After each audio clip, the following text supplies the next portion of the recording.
For the spooky season, I wanted to cover something a little different. A game that's not necessarily a horror game, but kind of is at the same time if you really think about it. It's an indie game called Metal Garden. And when I say this game really knows how to mess with your sense of scale, that is an understatement. This is one of the most atmospheric games with some of the most interesting lore I've experienced in a very long time. So without further ado, let's break down Metal Garden.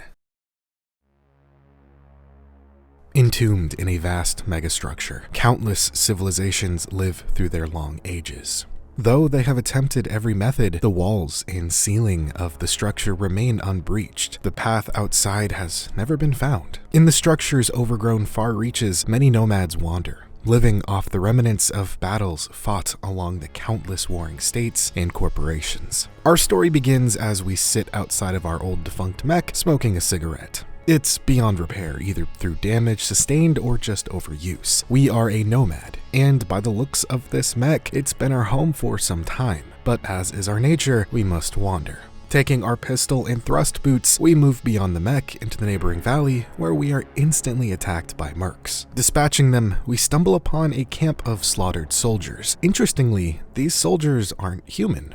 They're like jaguar people. Beneath one of the soldiers, we find a military operations journal. It spans numerous entries, going back many cycles. It begins by listing provisions for several hundred soldiers and marching orders for a tremendously long-distance mission, and continues by exhaustively describing the travel up through two separate megastructure stratas. It often remarks on the struggle soldiers are having with controlling their movement, as a result of the lower gravity in the upper stratas. Their bodies are unused to the lack of gravitational friction. Unfortunately, the journal cuts off abruptly, right in the middle of a supply inventory count before it could imply anything more of the soldier's mission. Following a blood trail, we find one of these jaguar people still alive, barely clinging to life. Treating his wounds, he begins to speak. This is the king of the Rhea Secretorum, and he tells us that they were betrayed in their mission, causing his army to collapse. He says they finally found an exit from the megastructure, the culmination of millennia of searching. He tells us they had spies inside the Central Serenian Mining Group, the CSMG, and that one of their damn projects hit a hole in the wall. They went to intercept, but the CSMG mercs broke their lines and were able to capture and buy off some of the king's own men, causing them to turn on one another. As the king begins to ramble to himself, we steal a key he's holding and continue through the barricade blocking our path.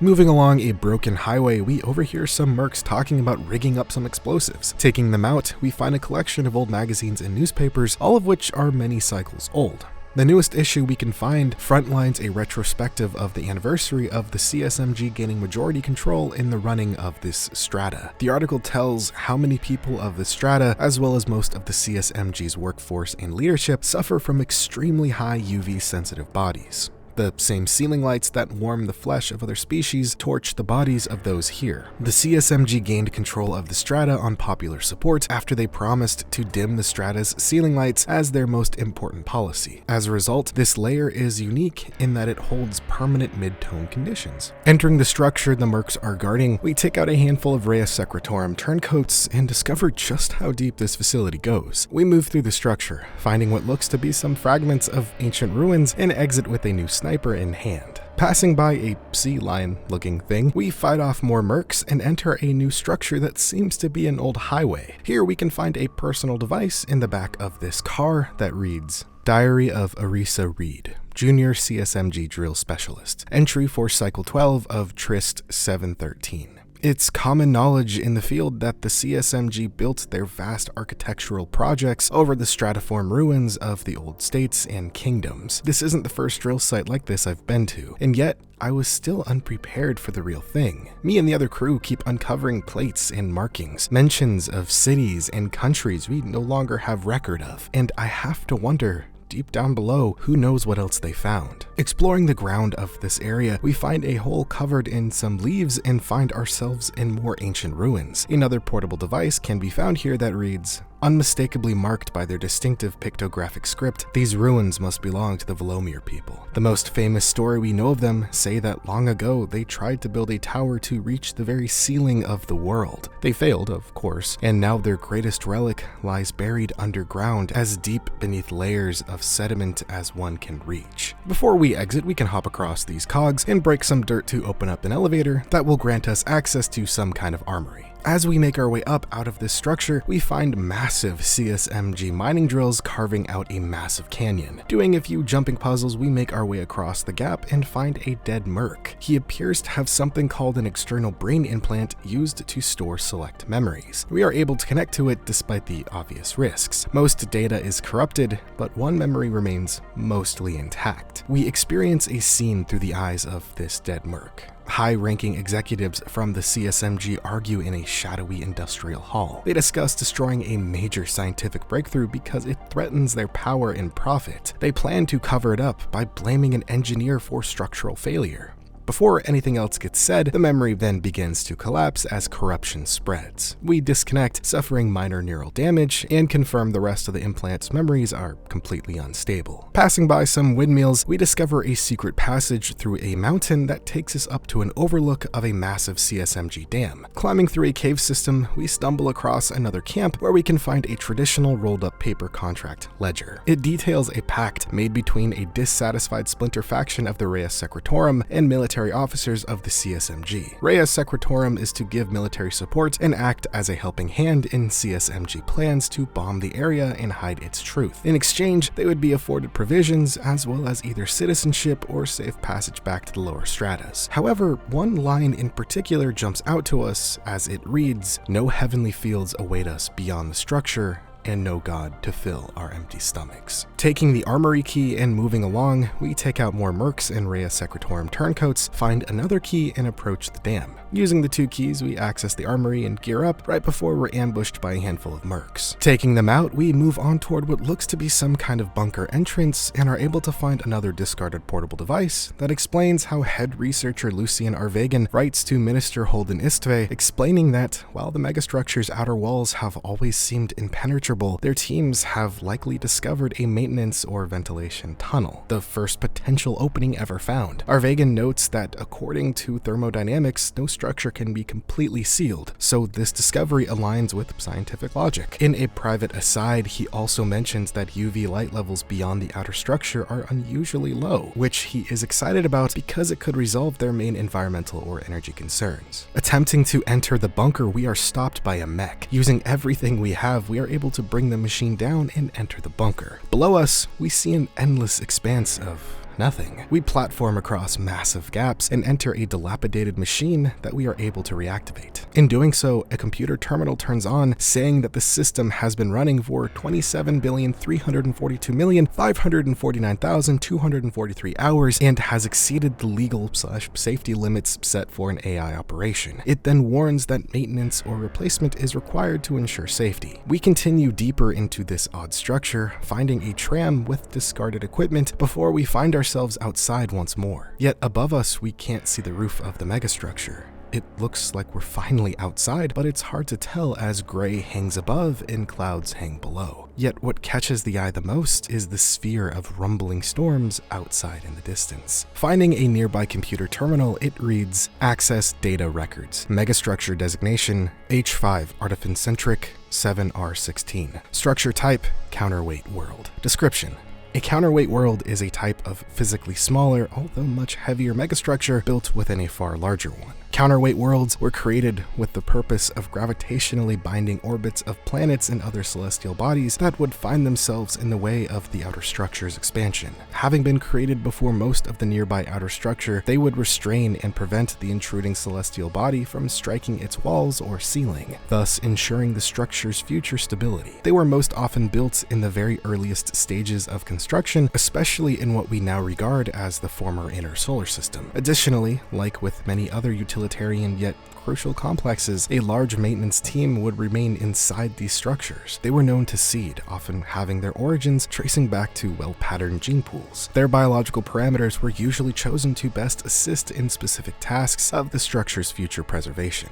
However, with the megastructure's expansion past the Kuiper Belt and with maintenance teams having left the structure, contact with many of these counterweight worlds has been lost. As such, it is very difficult for us to verify their present stability. We then activate a nearby elevator and begin our descent, and are greeted with this final message. The gears that have not been used in eons grind in violent resistance against your demand for movement. Before you, millions of miles of concrete and steel stretch out, dwarfing a great crimson sphere. You watch as endless tides of hard matter unfold, one solid stacked surface after another. And as the slow descent of the elevator continues, you begin to glimpse, for the first time, the true vastness of your escape. Many hours later, the elevator descends to its lowest point, at last coming to a halt above raging oceans of liquid coolant, the industrial towers holding up the ceiling like mythological giants of ancient tales. Finally preparing to leave the elevator and facing an ever stranger landscape, you, nonetheless, find the familiar step of your nomadic wandering returning, the promise engraved in every mile traveled that the seeking itself is the answer.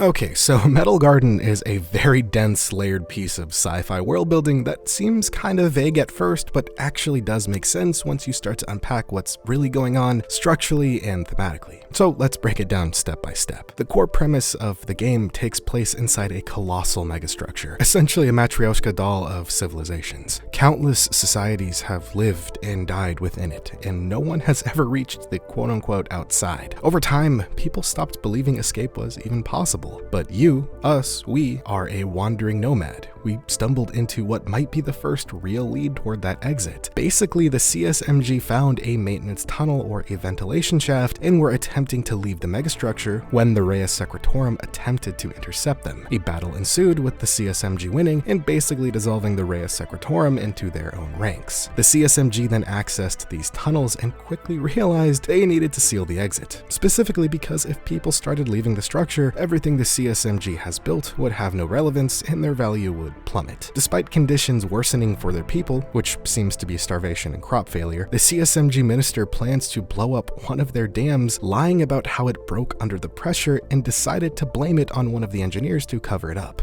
However, we fight through them all and slip through the exit and realize it's not really an exit. So let's talk about what we are actually in. Remember the log about strata and lower gravity in the upper levels? That is in itself suggesting a vertical hierarchy of stacked civilizations at different altitudes. The image we find on the terminal basically shows us that the megastructure is a pillar. If we tie it to the counterweight world we learn about, then that basically means we are in a support spire from the outer shell down to the core mass, stabilizing the structure and keeping the layers on top of us from collapsing inward. So the megastructure basically functions more like a tower or vertical labyrinth rather than a flat plane or a spherical world. Now, what makes this even more crazy is the mentioning of the megastructure's expansion past the Kuiper Belt. This implies the megastructure itself, not just the pillar, was constructed within our very own solar system and would eventually grow beyond it. For those of you who don't know, the Kuiper Belt is a massive ring of icy debris and dwarf planets that orbits way out past Neptune and around where Pluto is. That means at some point in the distant future, humanity, or whatever species came after, started building a structure so massive that it engulfed the entire solar system and kept expanding outward until it passed the edges of Pluto's orbit. Now, since we're only in a support structure, this may beg the question,